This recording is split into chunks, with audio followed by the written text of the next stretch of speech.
Right now, let's take it to the V-Mix, and looking so good as always. The great 84, Herman Moore. How you doing, Herm? What's going on, fellas? There he is. There he is. Herman looking good as always. You and me used to do our show on 105.1 back in the day. I remember, I'll take you back to that game in 2014 when the Lions and the Cowboys played that playoff game, and you had to just hold me down because I wanted to go to Dallas and go after that referee crew. Hey, come on, man. Show me. You got something for me? Yeah, no doubt, right? Maz being Maz and stuff. What I was wondering, Herman, is that a few days out from rookie training camp, what's the big difference being a rookie and a veteran in an NFL training camp, at least, going in this weekend? What can the rookies expect, and what are the veterans preparing for because they don't report a few days after the rookies?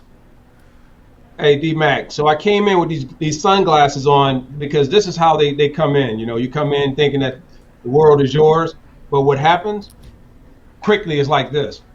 That's what happens.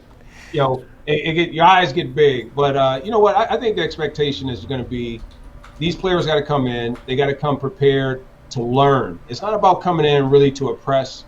They're looking to impress right off the bat. That's not going to happen because the game is going to speed up, but also the playing field itself, the talent level is not like up and down weeks that you have in college. You come in and now everybody's good. And I know a lot of fans don't agree with that all the time, but the players are really, really good across the way from you, across the line, the guys that are competing for positions in front and behind of you.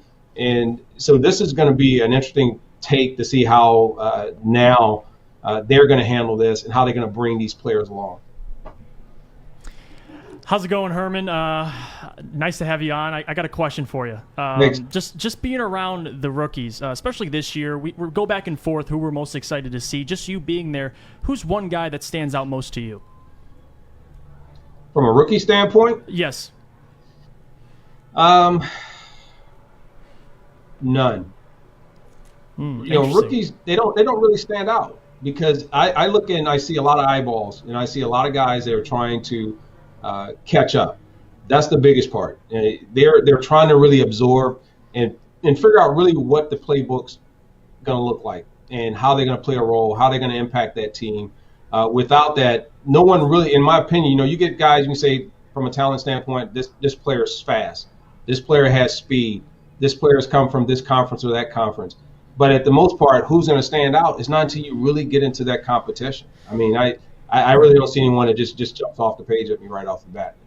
Herm, how about back in '91 when you had your first training camp, #1 pick out of Virginia? What lit you up when you went to the Silverdome out there and worked out outside the dome? Well, first of all, Maz, realizing I was among some grown men, and these were guys that this was their livelihood. They didn't play games, and the leadership quality of the players that we had there were a lot different because this was a job. This was starting in the morning and you end in the early part of the evening, and it's no longer what it used to be. When you're leaving from college and you're coming out and you're thinking, okay, I got these other things in between practice, in between class and all that stuff. It's not that. I mean, you're there all day, you're breathing, living that sport. And, for me to be able to even try and stand out, it meant I had to go out and first and foremost, I had to put everything from my strength to learning the playbook because you're running at a whole different speed than everyone else. Everything is new. So you're not really competing fast. And I know they say, try and make mistakes going full speed, but you can't even really do that and have that focus as a rookie because you're trying really to just make sure you're aligning up properly. And for me, that was a tough take just my rookie year. Once you guys got together, that was a hell of an offense they had there. And I know everyone will say it's the quarterback, Scott Mitchell, it's his fault. But you guys, Johnny Morton, Brett Perriman, yourself, David Sloan, Barry Sanders in the backfield, Kevin Glover, Lomas Brown blocking for you. I mean, you had it all set up to possibly be in a Super Bowl, and you got one step away. Yeah, we were only one game away. Unfortunately, we lost to Washington on the road in the NFC Conference championship game. But that was one of the things I always it frustrates me to hear sometimes. We had a team that was good enough to win more than we won. Yeah, we won the division a few times. We were in the playoffs 6 times over that decade. We had the opportunity to go to an NFC championship, a conference game. But it was always, we didn't have the players. And I just always argue against that. When we're sitting there and we're represented by anywhere from 4 to 7 players, 6, 7 players out at a Pro Bowl, I mean, you're making up a pretty decent number of that players on that roster. So when you look at a Kevin Glover, you look at Lomas, Barry, myself, Chris Spillman, Benny Blake, Jerry Ball, these are all Pro Bowlers. This wasn't, and Jason Hanson, Eddie Murray, you're talking about having stability at positions. And then we were getting talent that was coming from other teams that were free agents. And it wasn't that teams got rid of them because they were bad players. They got rid of them because their contracts were up or they didn't negotiate. So we were bringing in some top talent, and we just could not get over that hump. So that was the frustration I saw from the tenure that I had with the Lions. And then starting to see some of the things that happened with the organization between that and the players. And you start to lose your Pro Bowl caliber players like Kevin Glover, Jeff Hardings, who goes to Pittsburgh, and you're Lomas Brown. You start losing players because of a few dollars, and I don't think the commitment was necessarily there at the time to hold on to players. You think you can just bring in a player and replace them, but now you want to see if you can bond and now start over again. We keep hearing that. What is going to happen now with this organization, this team? New Year always brings excitement and optimism, and rightfully so. But you still have to go out there and perform. Players have to perform. And you're not going to know that until you get through the training camps in the preseason and the summertime. And so it's early to speculate as to where this team is going to land. Everybody's going to have that optimism. We're talking to Herman Moore, obviously 84, former Lions All-Pro wide receiver, breaking bread with Herman and Lomas. Yeah, Low Brown. Anyways, that big fella. And my question to you, to Herman Moore, what are we looking for as Lions fans? Because I do not believe it's a win and loss question. It is, what are we looking for from Herman Moore's perspective to see the progress that we need, that this team's moving forward? Are there certain things that you're looking for from this staff, as far as, because it's always intriguing and it means something when your coaching staff at different positions are guys that you watch play as a kid or have been there, like the Terry Glenns and the Deuce Staleys and the Hank Fraleys and stuff like this. What, Herman, are we looking for to know that we're on the right track? Well, what I'm going to look for is the details. And the details are things that a lot of fans may not look at. We're looking and evaluating talents. And we're looking at players and saying, hey, how do we stack up and how do we compare positions? What are the position battles? I look at it as an organization. I go, where are the changes here across the board? Everything from the administrative side to how they do business and how they operate, to what they're projecting and how they're communicating with the fans to let them know that there's something different to expect here other than we're giving you amenities at the stadium. Then when you go down to the player side, I'm looking at the mentality of the players. I'm looking at the leadership of these players. You lost guys that this team has depended on as being the stable guys that go out and say, you know what, when things are down, they're going to keep pulling that team up. And when things are up, they're going to make sure that team stays stabilized mentally.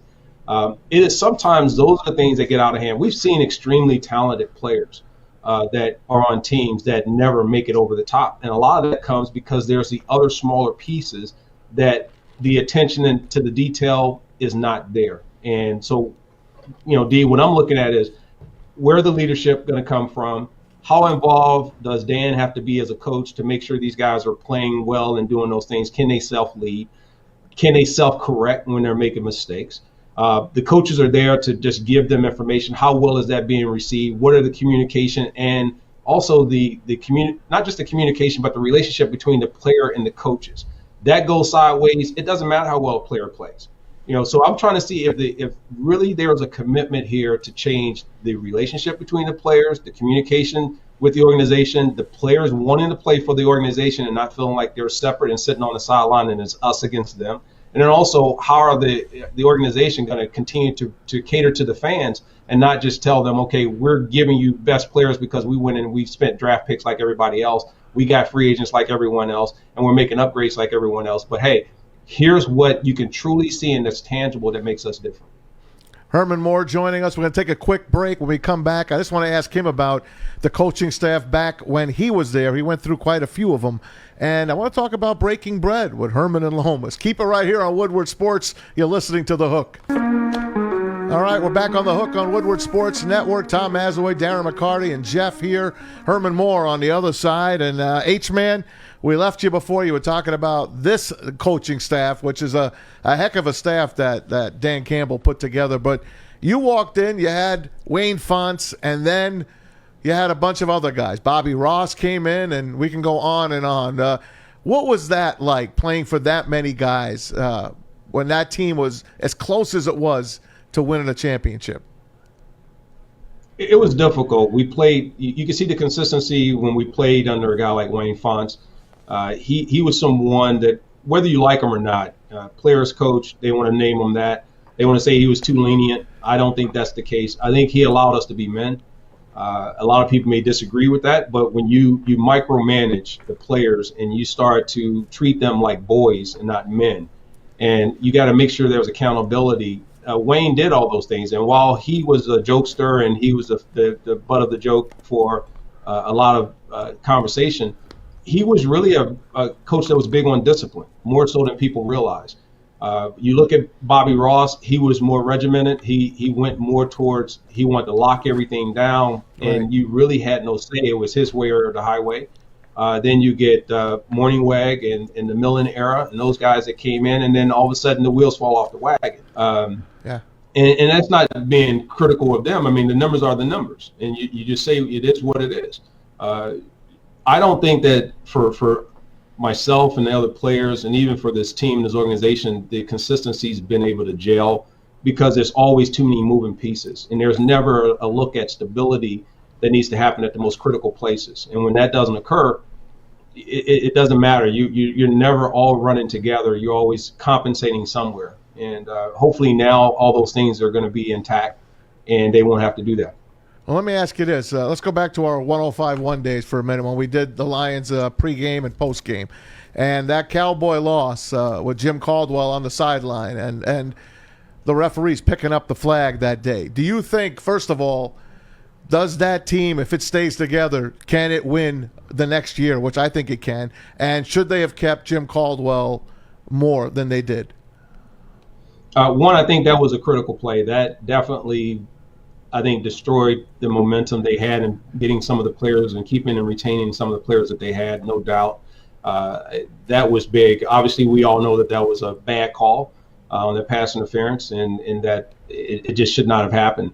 The other part is with Jim Caldwell, 100% they should have kept Jim Caldwell. Yeah. And that was really disappointing to see. He had developed a rapport and a chemistry and also an accountability factor with his players and a culture that takes years beyond what he was able to do in such a short period of time that I don't think was given the credit that was necessary to understand the importance of what it was. But those who understand the inner workings of a football team know that it's critical that you have your locker room under control and you have your players in check. And it's unfortunate because I thought they got rid of a coach that I think could have taken them a lot further. Hey, Herman, since you obviously being a wide receiver and stuff, what is your take on Jared Goff? And can he be successful? Like, my opinion is that their self-awareness of what they have at the quarterback that needs to be protected. Obviously, Hawkinson, you're looking at DeAndre Swift in the backfield to have fun, but he can be successful here. I'm not crazy with that with this team if they do the things to make him successful, right? He can be successful. A lot of people are going to try and compare him and his abilities to that and what Stafford did. But you got to understand, Matt Stafford had to work through some inconsistencies of people and players around him, especially when you start talking about the backfield itself. That's just as important as your alignment to a quarterback because that helps give him balance offensively and also his play fakes and everything else, as a passing game. When you look at Goff and him coming in, his time was done in LA, so he had to necessarily then go on and come here and try and figure out, okay, what are his next moves? It all comes down to the line. The Detroit Lions, I think, have top 5. They have a top 5 line. Some don't think that they're that high. I believe that they are. It's just going to be a matter now of the receiving unit. How well will that come together, and will they be able to have someone that's going to emerge and give him that assurance beyond just Hockenson? TJ is going to be his guy, but he's already got a target on his back from everyone else.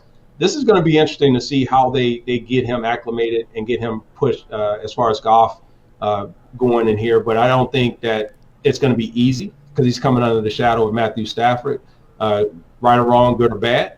But there's going to be a lot of pressure for him to perform right away for this team and this coaching staff. Is it easier? Like, that brings up a great point, right? Was Matthew Stafford too good or too talented that they didn't simplify it enough for him? Whereas we're talking about Goff, and you said it as a wide receiver. You know it that if they protect him, I get the ball or he gets a chance to throw it. So the fact that it seems that sometimes, like you said, Stafford, and granted, he did everything that he could and played as hard as he could, and he's one of the toughest athletes to play in Detroit sports. But again, it's that purpose that sometimes the expectations, because, there's Herman Moore. Just throw it his way. He'll go up and get it. Doesn't matter there's 8 people on him. But you know what I'm saying? Like, something like that. Does that play effect in football? Like, some guys run into that aspect? Well, they look at it from that perspective, but I take this. I go with this take on Stafford. A lot of people will say, he's underrated. Some will say he's overrated. Some will just say he's a great statistical quarterback. You look for those type players that are going to elevate players around him. It doesn't matter who the players are, and they a lot of times think it's just the quarterback that does that. It's the play system. It's the play calling. It's the putting all those pieces together that gives a quarterback the tools that can elevate the players around them. So it's some parts going to be the quarterback, some parts going to be the player, some parts going to be the system and the coordinator and the head coach and all those things. And that's the part that I'm talking about with the Lions that have been missed at times. It's how do you bring all those things together? And then if you do have them, how do you retain them over a period of time so that they can start to gel? That's been the Achilles heel. That's what we've seen. We've seen where they're great on offense one year, bad on defense. They're great on defense, bad on offense. They're kind of average on offense, average on defense, and they're great in special teams. You have to be able to have really good consistency across the board. You can't have bad coaches, great players. Great players, good coaches, bad players. It's all got to work hand in hand. And if we won't know until they take to the field what the impact of a Goff is going to be versus losing Stafford. Many people are saying that the Stafford deal with him leaving, the other team got the better deal and that the Lions got the lower part of that. We'll see. You won't know until they actually take to the field and see how it plays out. How many wins this year, Herm? You're just throw a number out at me. 7-9. Okay. Like 7-9. I'll take it. Yep. Actually, it's got to be 7-10. I mean, It's got to be 7-10. This There's 17 games now. We can't be 8-8 anymore.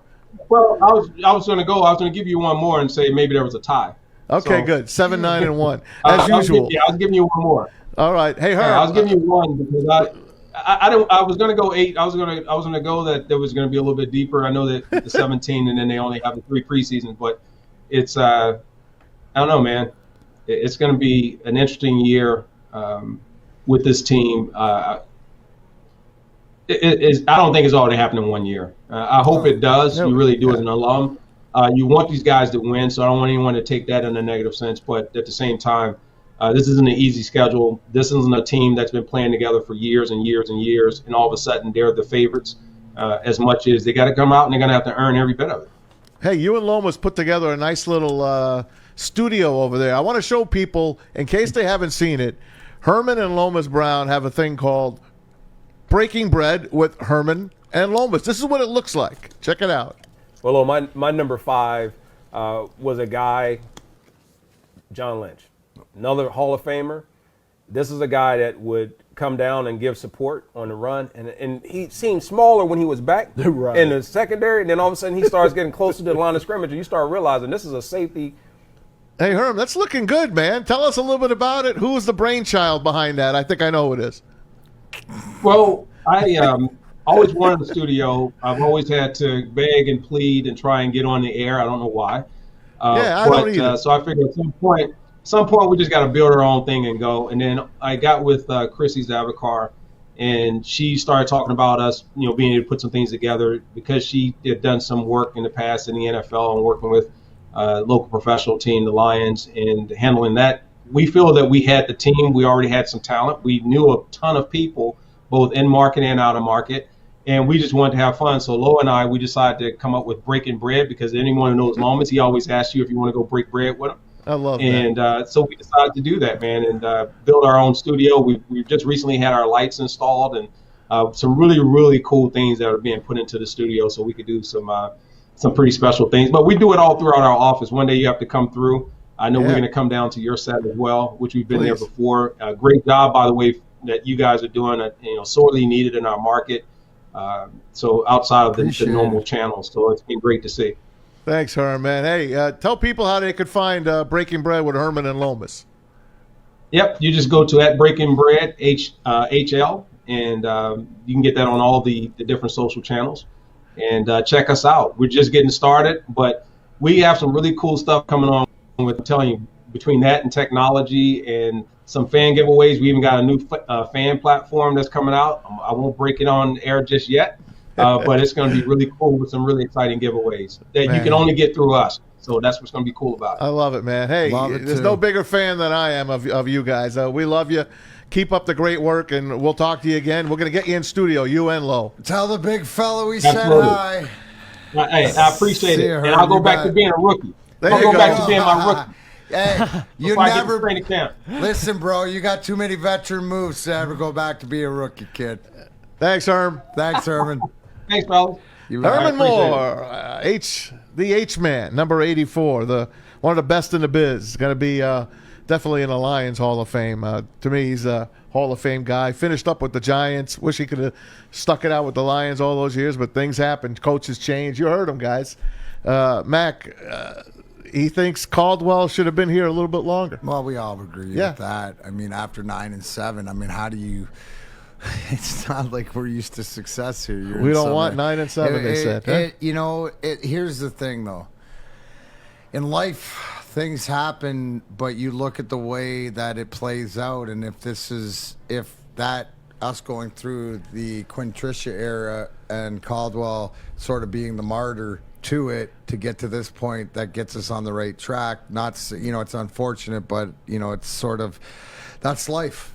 The way life is. It wasn't fair, and don't know what you got till it's gone. But hopefully this new regime is the blessing that we realized how bad it was, and this will get back to more of the communication and the one thing that Herman said is right, to get professionals to buy in and listen.